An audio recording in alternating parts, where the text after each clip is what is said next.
for checking out another one of my videos of my pseudo transition to Nicaragua. Today we'll be talking a little bit about the Macbook Neo. It's not going to be a product review or anything like that the way other channels are. There's a million reviews of the product itself. I'm just going to review it according to how I think it may apply to entry-level or beginner expats.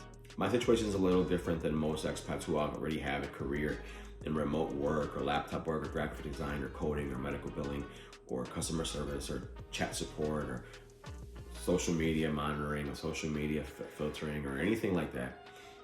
I have never done remote work, or my laptop work is always tied to my technical jobs, nothing to do with working remote.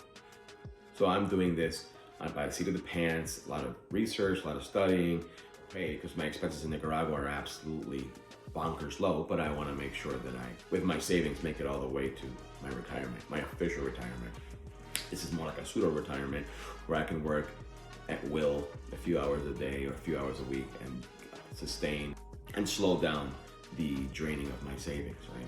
It all works out. Dreaming is free, right? So, all these plans are just plans, right?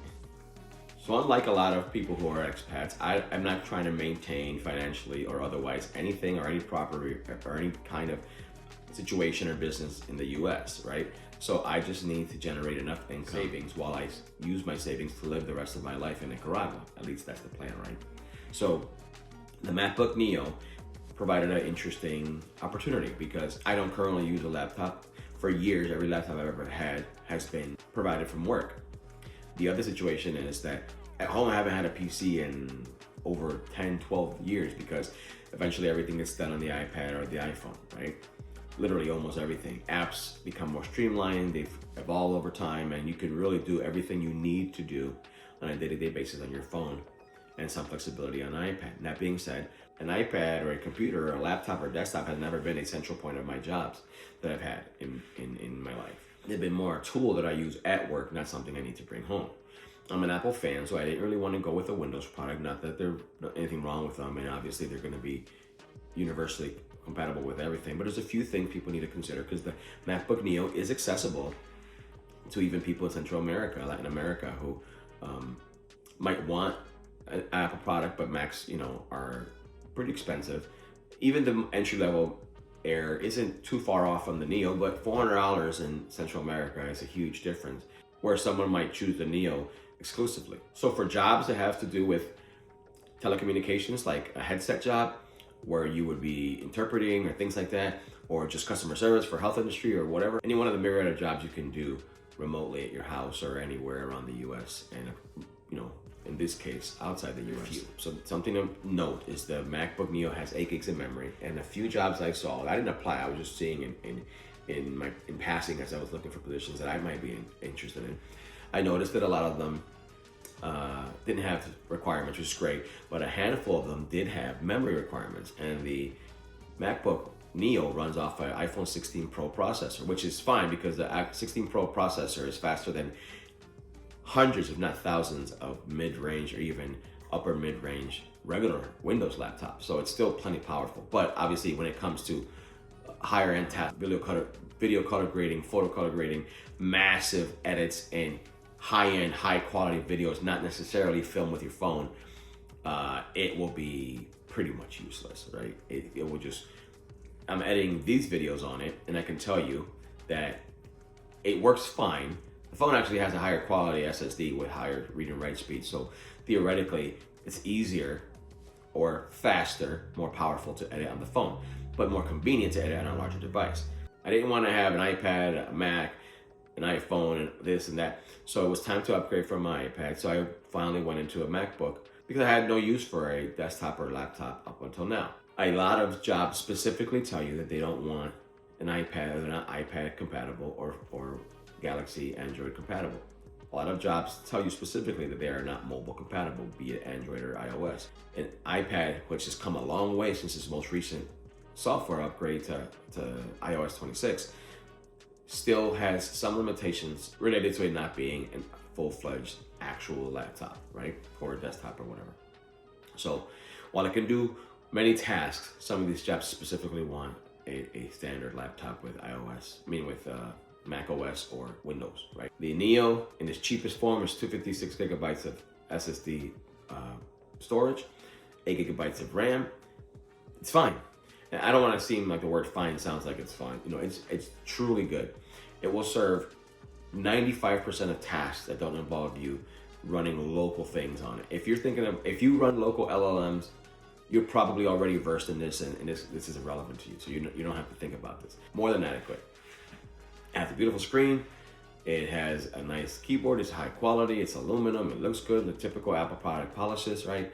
So just on aesthetically, it's nice. They offer 2 versions, 256 gigabytes of storage and 8 gigabytes of RAM, and then a 512 gigabytes of storage and still 8 gigabytes of RAM. The difference being the one that costs $100 more, the 512, has a fingerprint Touch ID. It has 2 USB ports, so one of them is the older style. So what you want to make sure is that if you need to run multiple monitors, this is not going to work. But if you just want to use the laptop directly, it's fine.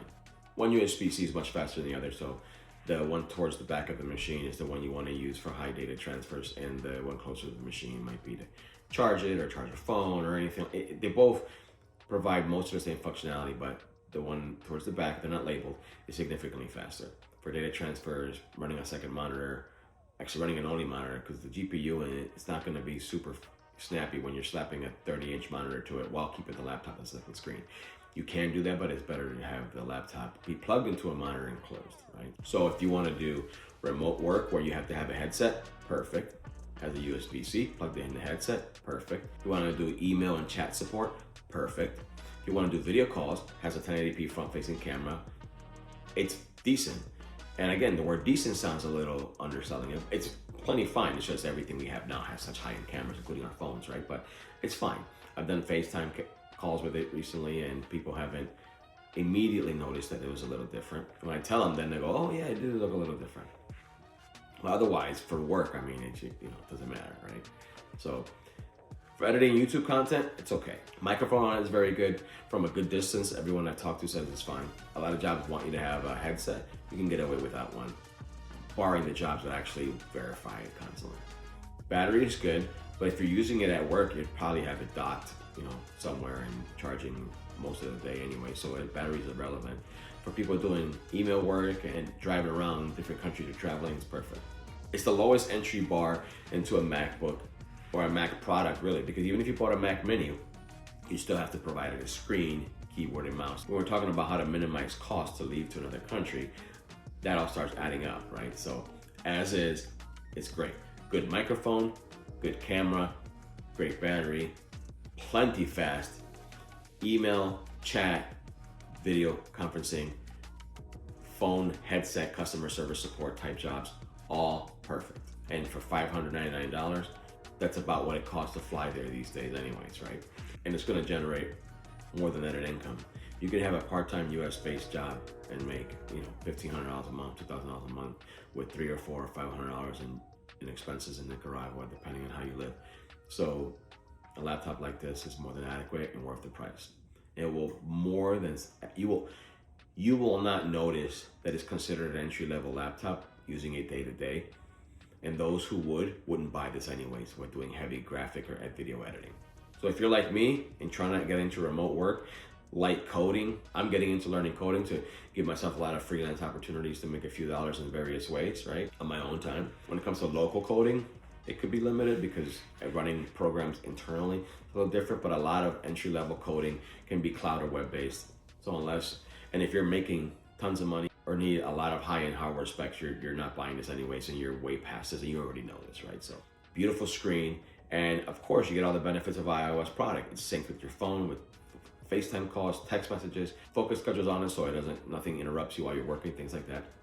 You can also just turn it all off and just use it like a separate product, but it's nice to know you can allow as much or as little as you want when it comes to interruptions or notifications while you're working on it. If I edit this correctly, then as I'm talking, as opposed to staring at my face the whole time, and as I polish my editing skills, I'll try to have more of the machine being displayed on the screen than me just being a talking head. I say give it a shot.